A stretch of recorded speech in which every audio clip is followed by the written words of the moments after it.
მე ყველა იმ ქართველს დავლოცავ, ვისთვისაც ძვირფასია ჩვენი დიდი წინაპრის დანატოვარი სამი სიტყვა: მამული, ენა, სარწმუნოება. ქრისტიანებს და განსაკუთრებით მართლმადიდებლებს და განსაკუთრებით ქართველებს ყოველთვის უნდა გვახსოვდეს ხოლმე, რომ ერთადერთი ნუგეში ჩვენი არის უფალი ჩვენი და მაცხოვარი ჩვენი იესო ქრისტე. თუ ერთგულები ვიქნებით, ვერა მტერი ჩვენ ვერ დაგვამარცხებს.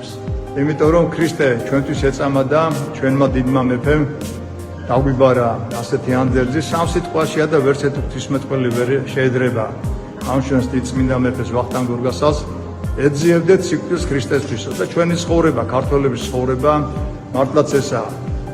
რა დრო არ გამოვიარეთ, ხო? ყოველი დამპყრობელი სიდუხჭირიდან გამოსავალს იმით თავაზობდა, რომ წმენა შეგვეცვალა, ჩვენი ერი არასდროს არ ცდუნებულა, არც არასდროს ცდუნება.